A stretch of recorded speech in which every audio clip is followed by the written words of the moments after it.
That's the truth. They work for us. We have the power. We decide what's hot. If we don't go, nobody goes. If we don't support, nobody supports. We control what's cool. We control what's hot. We control what your kids listen to, what they dance to. We control what's in video games. We control how they wear their pants, sag their pants. We control everything. Diddy didn't just dislike the documentary. He tried to shut it down.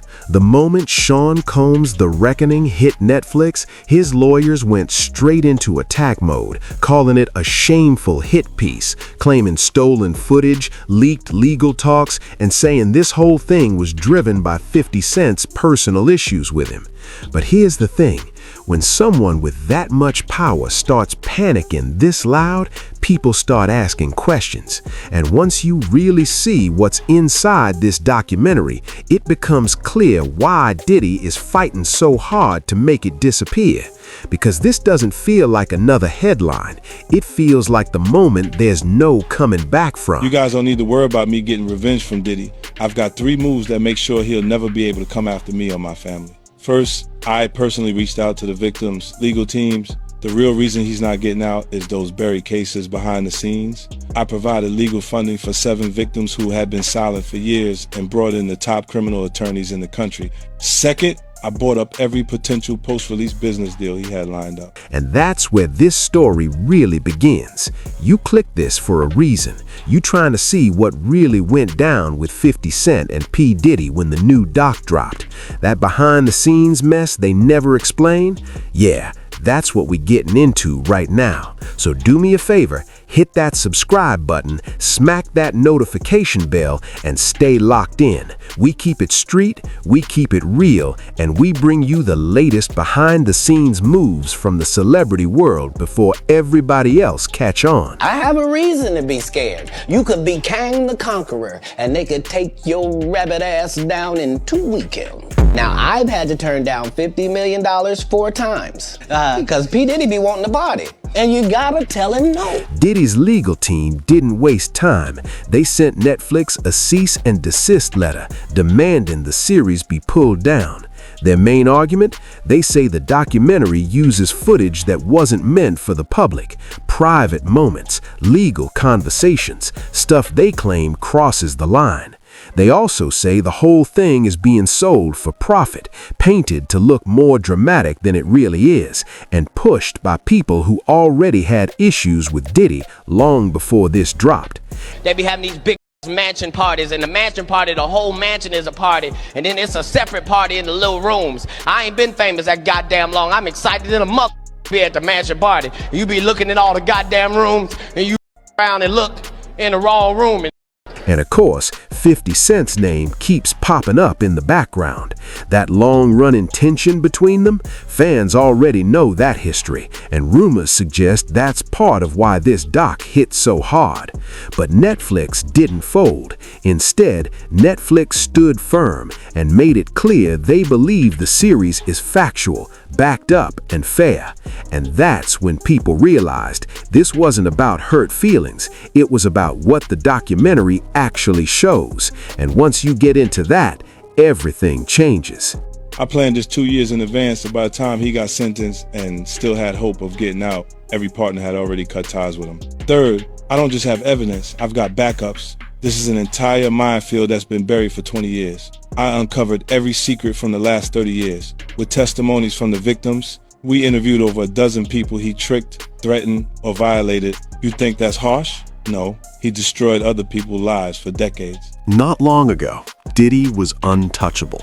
Music, fashion, TV, liquor brands, billionaire talk. Then, suddenly, everything flipped. Over the past year, his image didn't just crack, it collapsed fast. He's now serving time related to transportation tied to prostitution, while facing wave after wave of civil cases from people who used to be close to him. Former partners, former employees, people who were inside his world. And the accusations? Heavy.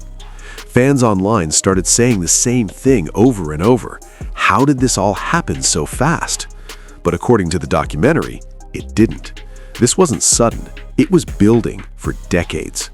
And once they rewind the story, you start seeing signs people ignored for years. The feds announced that they have a video of Diddy on camera saying a male worker. Never, those aren't the type of parties that I go to. I don't frequent those type of parties, and even if I go, like I said. The documentary starts at the beginning. Young Diddy, hungry, grinding nonstop, always pushing harder than everyone else. People around him say he worked longer, demanded more, and never took no for an answer. That drive built an empire. But behind the scenes, rumors suggest that same drive came with fear, control, pressure. Former employees claim they were pushed into signing deals they didn't fully understand. Some say money was used as leverage. Others say intimidation played a role. None of this was loud back then, because when someone is winning, nobody wants to be the one to speak up. And while the public saw champagne, fur coats, and power moves, there were moments behind the curtain that told a darker story. And the first major warning sign came way earlier than most people remember. Long before lawsuits, viral clips, or Netflix drama, there were moments tied to Diddy's name that people never forgot. One of the earliest was back in 1991. Diddy helped promote a celebrity basketball game in New York. Big crowd, high energy, supposed to be fun. But the event was poorly planned. Too many people, not enough control, no proper safety measures. Things went wrong fast. A stampede broke out. 9 people got tooked out. At the time, Diddy was young, hungry, and climbing. He wasn't the global mogul yet, so the story didn't stick in headlines for long. But the families and witnesses never forgot. In the documentary, there was insinuations that Diddy possibly had something to do with both Tupac and Biggie. And, who's telling the story, right? You can create any narrative as a producer and as a director and as a storyteller. That's right. Yeah, you're creating a narrative. It doesn't mean it's true. And 50's wrong for doing it, but 50's right for doing it. That's the way Puff is down on his luck, and 50's kicking a man when he's down. If luck turned up on 50, that you got to be careful what you put out. Fans looking back say that tragedy showed something early on, a pattern of chasing big moments without fully thinking of the consequences. Then came the mid-90s, when Diddy was already a rising force in music and business. In 1995, a nightclub incident shook the city. Diddy was present. Someone was seriously hurt in the chaos.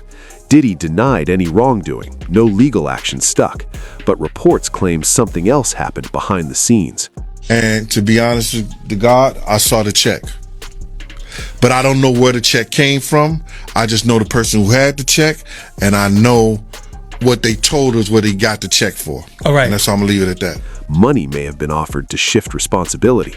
Nothing was proven, but the story lingered. This is where the public began noticing a pattern. Serious situations following Diddy, yet rarely resulting in consequences. Fame, money, and influence seemed to shield him. And while Diddy kept leveling up, music, fashion, TV, these moments stayed buried under success. Years later, when fans and journalists dug up these stories again, it raised a question that changed the narrative. What if these weren't random incidents? What if they were early signs of something bigger that nobody wanted to confront at the time? And once that idea hit, the past didn't feel so far away anymore. I'm gonna do whatever the I want to do whenever, however the I want to do it. You know why? Because I'm the freest nigga in the world. End of discussion. As the documentary unfolds, the stories start coming in fast and they hit hard. Multiple people from different parts of Diddy's life step forward, sharing experiences that paint a troubling picture. Some claim they were drugged, some say they were assaulted, and some talk about hidden cameras in homes that captured moments no one should have seen. To turn down $50 million 4 times. 4 times. Just to protect my integrity and that virgin hole I was telling you about. Right. Because P. Diddy be wanting to party. The key here is that these are allegations, not proven facts, but the similarity in the stories makes it hard for people to ignore. You're not worried that if you throw little and you don't throw out allegations, but like you kind of poke fun at them. You just ask questions. You're not worried that it comes back your way? Like people dig up your past and try to pull stuff up? Look, like, I took it's real enough. I took a pill. But it was for me to perform better. For her to remember, buddy. Aubrey O'Day, for example, didn't even know about what supposedly happened to her until years later when she read it in a witness statement. I didn't give her a drink so she forget what happened. Producer Rodney Jones also comes forward, saying he was allegedly drugged and assaulted in a house where cameras were reportedly placed secretly. The accounts are shocking, and fans online immediately started connecting dots, speculating about a pattern without claiming proof. Everyone was talking, trying to figure out how much was real and what it meant for someone who had been untouchable for so long. And then there's Cassie Ventura, who never directly appears in the documentary, but whose story forms the gravity that everything else revolves around. Her lawsuit against Diddy in 2023 brought allegations of abuse, control, and assault to the forefront. And then came the CCTV footage showing Diddy doing some really not pleasant actions in a hotel hallway. That footage didn't need commentary. It spoke for itself. The settlement reportedly reached $20 million, and even if that's not an admission of guilt, the public perception shifted immediately. The documentary presents this as part of a larger pattern, suggesting that these weren't isolated incidents, but part of a broader history that has been overlooked for years. Fans watching couldn't help but see the connections, seeing a side of Diddy that was rarely visible to the public before. And just when it seemed the story couldn't get heavier, the documentary hints at even more behind-the-scenes footage that shows Diddy trying to control the narrative before his arrest, revealing a man realizing, perhaps too late, that the power he had counted on for decades might finally be slipping away. It's a grim, gripping set of allegations that makes you question how someone who was once untouchable could end up facing this much scrutiny. And it leaves viewers wondering what else might still be hidden, waiting to come to light.